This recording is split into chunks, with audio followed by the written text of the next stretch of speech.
Look before you meet. Tell your neighbor. Look before you meet.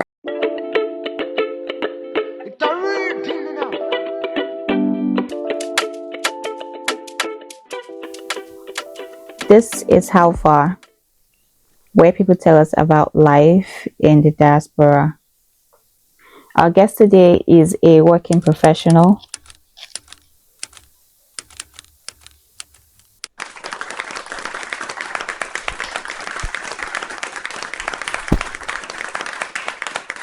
How far? I'm doing very well, thank you. I like how I would ask people how far, but then they will introduce British English somehow. I did. I did. Okay, tell me how you're doing without saying fine. Bouncing in the Lord. Bouncing in the low. Yeah. Okay, so how many Christmas holidays have you spent in this country? Two. Two. Yes. Since you moved here, two Christmas holidays. Yes. Two Christmas holidays. Okay. Have you enjoyed it? I'm trying to remember what the first one was like. Oh, Uh, so long ago, just 2 years. it's not so long So ago, yeah, long. but it back those that hits you when you shifts the cultures and everything. First ones in 2023. Yeah, I enjoyed them. I enjoyed them. I enjoyed them for different reasons. Yeah. Oh, okay. Yeah. So, for how long did you moved here roughly 2 years ago? We can say that based on the fact that you've done two Christmas holidays. Yes. Okay. So, for how long did you nurse the idea of moving to a new country? Um, to answer the question directly, was it maybe for a bit for about 2 3 years? 2 3 years. Yes. Like you were just thinking, I okay. That's what I was saying to answer the question directly. I'd always known I was going to move at some point. It was a matter of when it will happen. So I became more intentional about it post COVID, just around 2020, actually. Yeah. so you moved to which country? To Canada. Did you have any other countries in mind? I didn't have any other countries in mind. I would have said I had maybe then it was like the UK. Everyone moved to UK. It looked a bit easier, but for some weird reason, I just said, oh, I wanted to go to Canada. It was in 2016 actually. We're somewhere, and someone just someone was preaching. It was a small gathering, and he was like, "Oh, tomorrow I could come to Emmanuel's house in Canada." And for some reason, I held on. I just held that 2016, Here's my word, and oh Lord. no, and I'm like, yeah, I just held it, and I mean, years down the line, everything that's happened, going to different things, and here we are. And I just knew it was going to be Canada once it was time to leave Canada Nigeria. or nothing. Yeah, I went all in, and yeah. So how long did it take? You said you started nursing for about 3 years, so it took you like 3 years before you said, okay, now this is the Oh, between the time actually, you thought about it and then when you actually started doing things to okay, I started doing things in 2020. That's what I'm saying. oh, so you had the idea in 2016 and then you Y- started doing things in 2020. Yes, yes. Okay. Okay. So would you say that you were doing great in Nigeria or in your home country rather before you It depends on what doing great is. For me at the time, I was trying to work on myself. My career. I transitioned from working in the banking sector, the commercial banks, into tech. I was trying to transition fully, and I had started to work with international brands. So it's I was getting closer to the space where persons who are in Nigeria earn in dollars, and that's to an extent you will say, okay, with the current exchange rate, you will say, oh, that's not too bad. To an extent, I was getting closer to figuring things out a bit more or better than the previous years. And if it were to say, okay, are you okay in Nigeria? At the time, I would say, yeah, for the next seasons, it was going to be yes. I was going to be, pretty much decent in Nigeria, but I just, for personal reasons, I said, okay, I was going to pull through and just see this move. Just come to Canada, Yeah. regardless. Yeah. Okay, so how,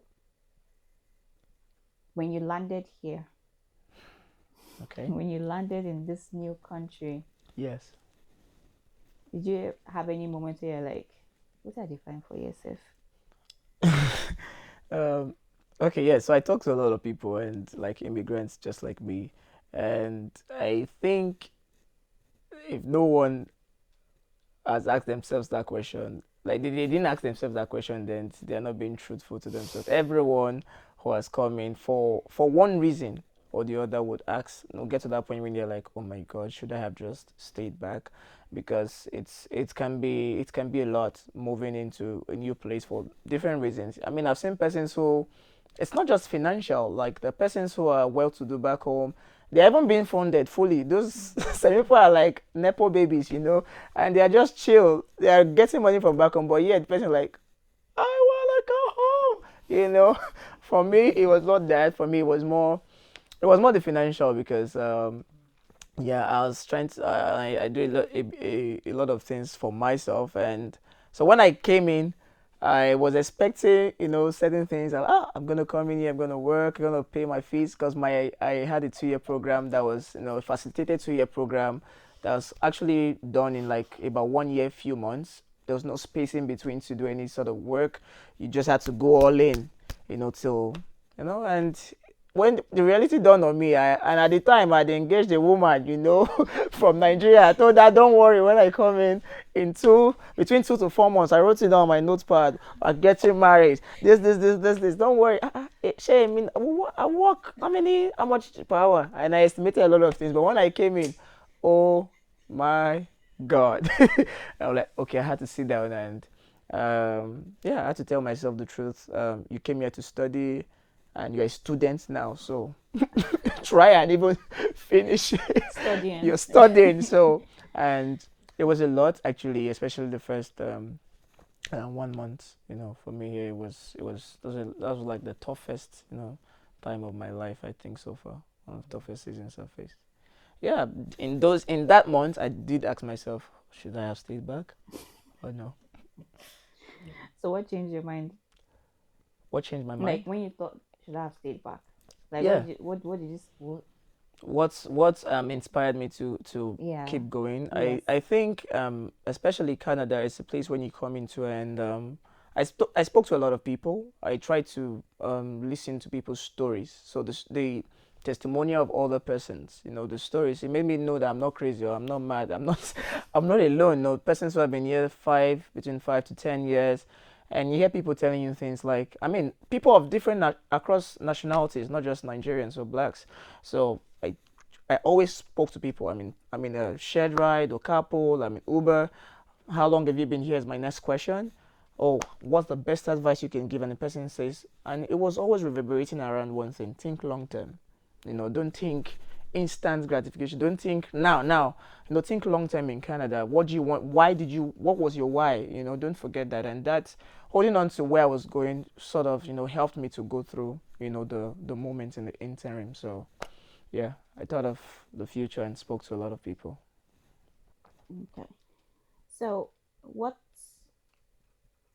what propaganda did you fall for before coming? And then you reach here like, Uh, I think there are lots of them. They're like, hey, Canada is looking for people to come and work.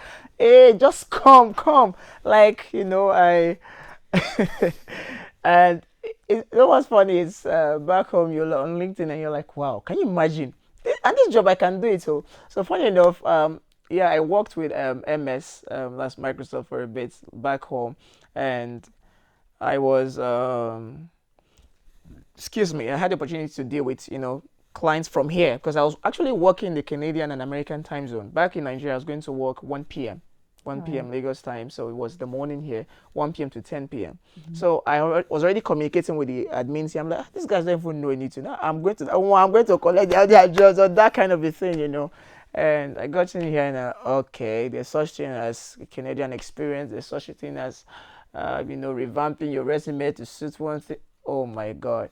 And the biggest one of all was me coming and realizing, oh, you can only work 20 hours as a student because I hinged all my moving on that to even pay my fees. So, oh my God, when I realized those things, how I even went through those, that's another story. What was your long-term goal?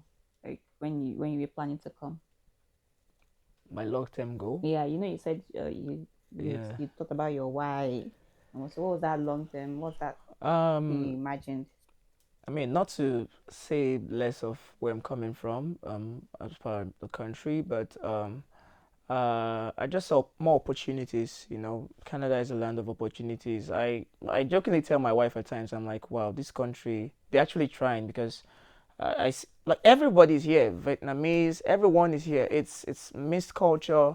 So having my next generation coming after me, experience the world in a place, it was just something. So I think um, for longevity reason, that was my biggest why. I wanted to hand over, to my next generation, give them something that exposes them to the world, more exposure for them. Yeah. So would you say that's like your idea of making it like once you're able to, since you brought your generation is going to come here now, so that's making it It's for a you. it's a big one, and yeah, and then it's a big one for me. And secondly, not secondly, it's also part of it. It's also part of my wise, to push the gospel here as well. So it's another thing I channel my energies to, yeah, to essentially push the gospel here and then family. So if living authentically was measured in like percentage, Hmm. like 0 to 100, what percentage would you say you're on like right now? What do you mean authentically? Like authenticity, like I'm my true self. Yeah, I I don't. I mean, I was studying my wife this morning and we were reading Proverbs, and there's one that literally I probably will paraphrase. I can't quote word for word. Like, just be yourself. Don't try to act.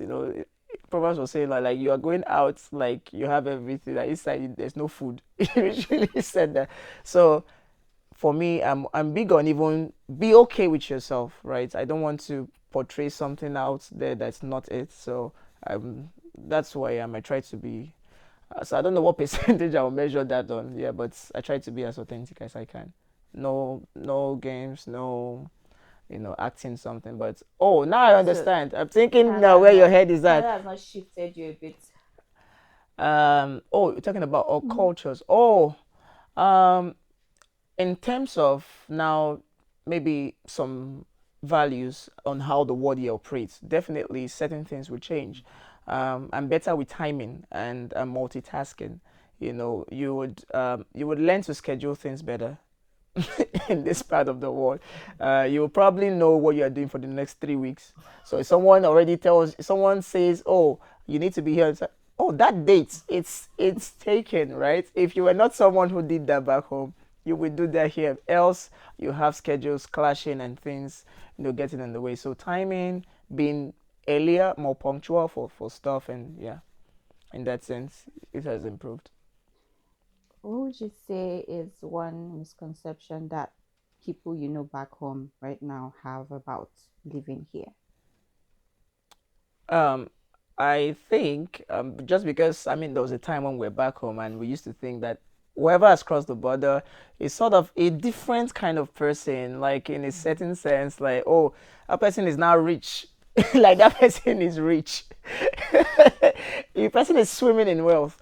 For lack of words, just not even like no, they say you just think that that person is not plucking money. No, that one is the cliche. You pluck money from trees.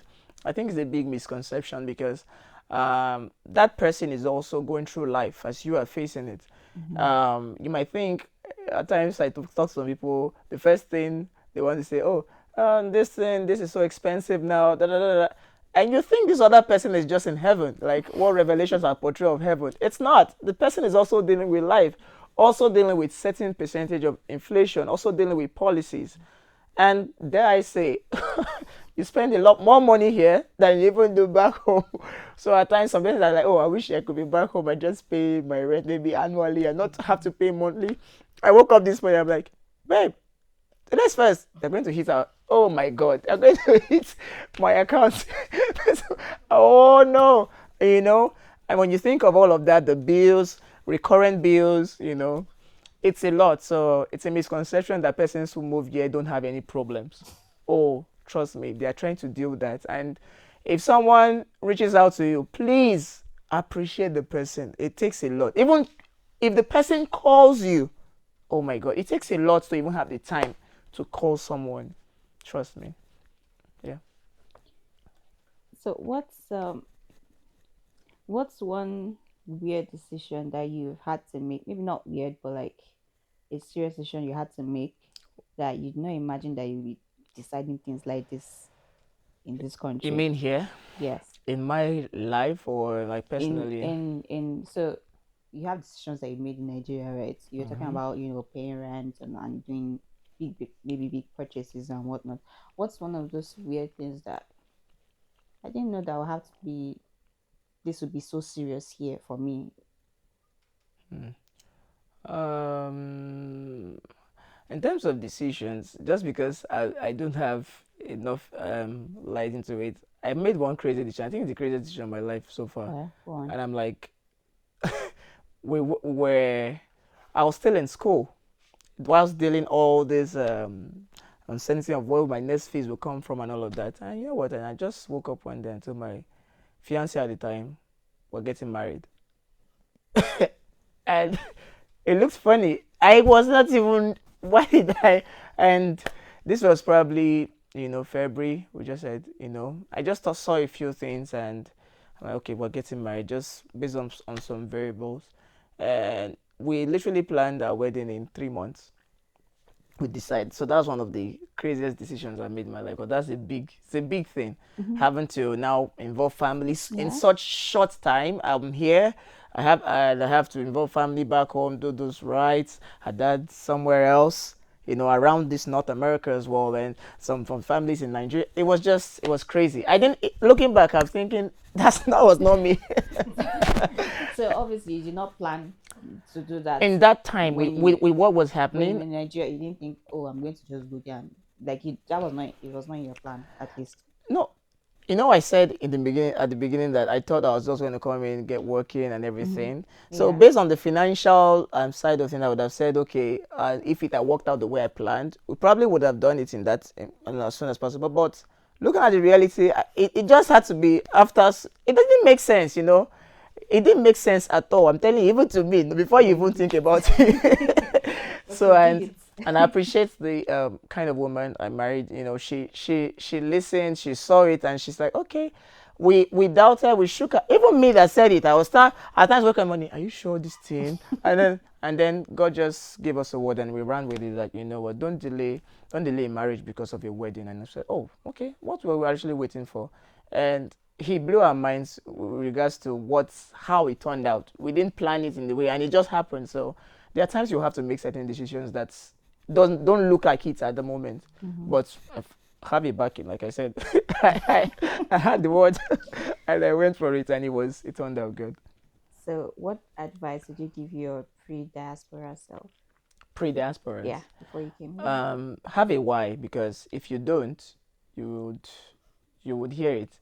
You must have heard people saying it's tough. No, they don't. A lot of persons don't understand until they come. They are wondering, what are you really talking about? Like, excuse me, yeah, since no, yeah. But it's beyond those theatrics, right? So you need to have a why. Else, when you come in, the culture shock, the shift, it will affect you so much. There are persons who have come in here and they've slid into depression. I've seen women crying, mature people, they are crying. I was in the lift one day and I was like, crying seriously, like, who sent me that kind of a thing? But if you have a reason, hold on to that why.